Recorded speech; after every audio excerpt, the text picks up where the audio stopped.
Hi, welcome to Sam's Posse Storytime. My name is Renee, and today I'll be reading to you this book, The Adventures of Flapjack, Finding Where I Belong. It's written by Dan Cohen and Mark Anderson. And one of the reasons I like this book so much, I read it to my grandson all the time, is because it rhymes and it's a lot of fun. So here we go.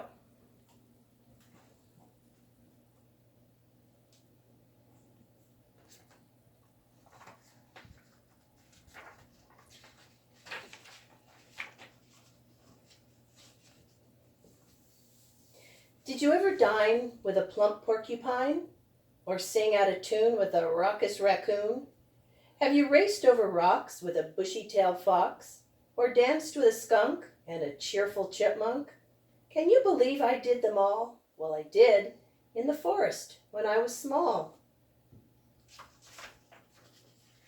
My floor was the ground, and my ceiling the sky. Not a person in sight, but I don't know why. Was I left there by somebody I had known? Did I run off to see the world on my own? I had no doghouse and no toys either. I wasn't quite sure I wanted to be there. I had only a coat of white, brown, and black, and a tag on my collar, which simply read, Jack. But adventures found me round every bend, and every new creature became a new friend. I met a white possum, a fawn, and a bear, a slow-motion turtle, and a lightning-fast hare. I saw a young duck at the river one day. He called himself Fowler, and he asked me to play. Then he danced on the water and flew in the air. But how could we play when he was up there? I wanted to fly, so I jumped and I leaped. But each time I did, I fell in a heap. I guess ducks are lucky. They know how to fly. Puppies do not, but I don't know why. Could it be Fowler's wings helped him to fly? If only I had wings, I'd give it a try. I started to run and thought with some luck I could just flap my ears and take off like a duck. My friends yelled, "Flap, Jack!" But I must have looked silly as I ran and I flapped and I flopped on my belly. But Fowler just frowned, for he knew about things. And one thing he knew was that ears were not wings. He said, "You might fly like a duck, but I doubt it. Or you can enjoy being a dog. Think about it. Still, you look great when your ears flap around. It looks as if you're flying on the ground. Your tag says Jack, but if it's just the same, I'll call you Flapjack. I like that name." One sunset, he said I could climb on his back. I kept sliding off, but I soon got the knack. I held on tightly as we soared so high over treetops into the darkening sky. As the golden twilight became starry night, we skimmed upon rivers of shimmering light. Then we rocketed up so close to the moon, I thought we would pop it, just like a balloon. He soon was my friend, the kindest I knew. He wrapped his wings round me when winter winds blew. On summer days we'd escape from the heat and just stare at my 4 paws and his 2 webbed feet. Later there seemed to be change in the air. I soon felt I'd be traveling very far from there. In the forest I'd learned to trust what I feel, and I knew what I felt soon would be real. And sure enough, I was sniffing a pine tree one sunny day when a ranger drove up and took me away. I said I'd be happy right where I was.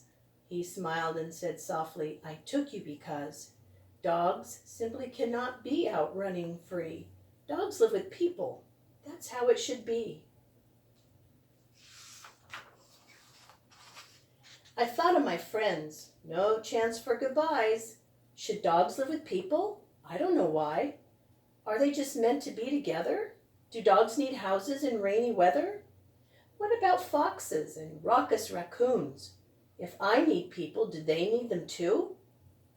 Before too long, I was brought to a home with a mom and a dad and a big yard to roam, soft grass to run on, a big blue pond too, on a shady curvy road called Adventure Avenue. Mom smiled at me like she wanted to play. I snatched up her sweater and then ran away. I raced across the yard as she chased after me. The sweater flew up in my face so I couldn't see.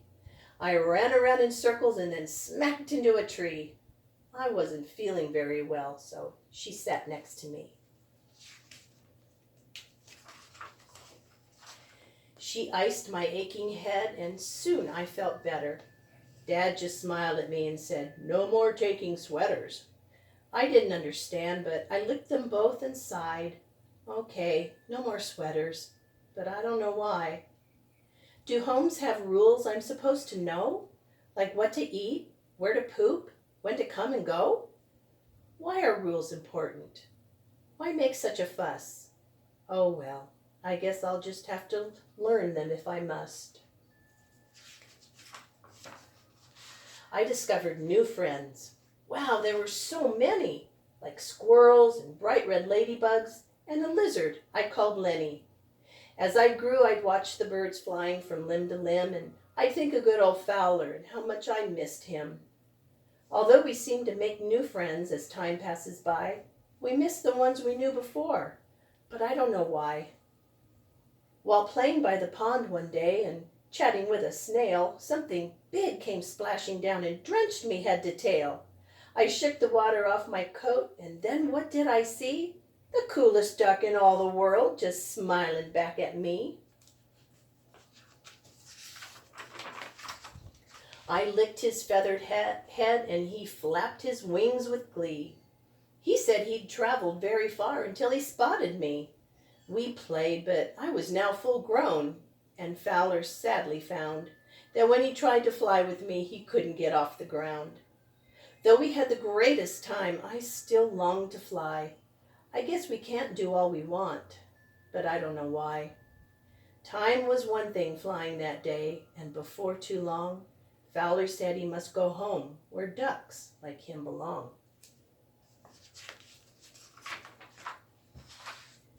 He reached his bill across his back and plucked a perfect feather.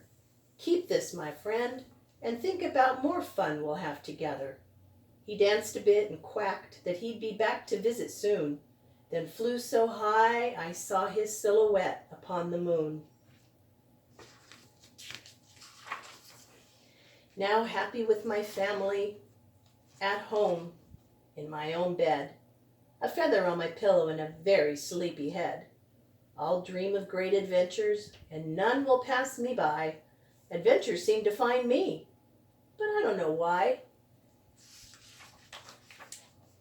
The end. I hope you enjoyed listening to this book as much as I enjoyed reading it to you. Bye-bye.